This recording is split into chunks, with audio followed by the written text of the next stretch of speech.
Hi everybody and welcome to your math lesson today. Today you're going to be learning about short multiplication and multiplying numbers up to 4 digits by a 1-digit number.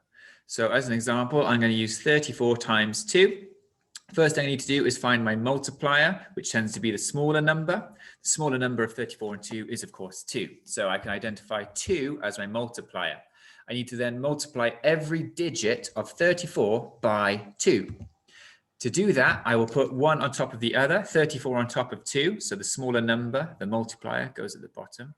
Be careful here to make sure you're lining up your place value correctly. So I now have to do 34 times 2. To do that, I would first start off with 2 times 4, which is 8. So we're starting in the ones column. So 2 times 4 is 8, and I put that underneath the ones column. Next, I will do 2 times 3, which is 6. I will put that under the tens column. So just like when you're adding, you put the answers underneath their digits. So the answer to 34 times 2 is 68.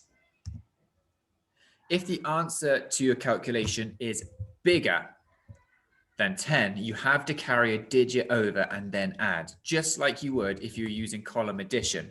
So what I mean by that is, if we have a look at this, it's just 37 times 2.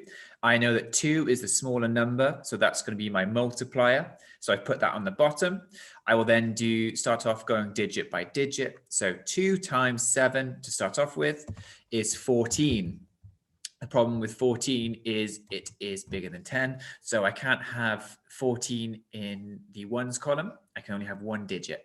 So I'm going to keep the 4 in there, just like we're adding, and then I'm going to carry over the 1.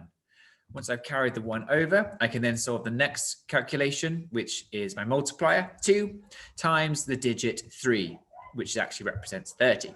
2 times 3 I know to be 6. But then I've got to remember I've carried 1 over. So this is where it can get a bit confusing. Once I've carried 1 over, just as I would usually, I'm going to add. I'm going to add the 1 I carried over, which would mean my 6 then becomes a 7. So if the answer to your calculation is bigger than 10, you've got to carry that digit over, just like when you're adding, and then you add that on to the next column. So 37 times 2 is 74.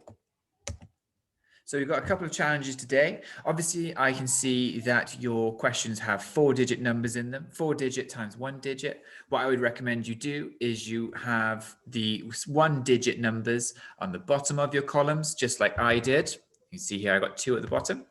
And then you can have your larger numbers, the thousands numbers on top of those, and then you multiply each digit of the thousands by the single-digit numbers. And then if we have a look, there is also a Secure-It challenge today. Please make sure we read the bottom here. It's really important that you can only use these digits 1, 2, 3, 4, 5, 6, 7, 8, and 9 once each. So that's the challenge for today, to try and use those digits only once. If you have any questions about today's learning, please feel free to email either myself or Mrs. Walker. And don't forget to leave us a comment on the website. We really also enjoy seeing the work. So please, if you can, make sure you send something over to us today. Have a good day, everybody.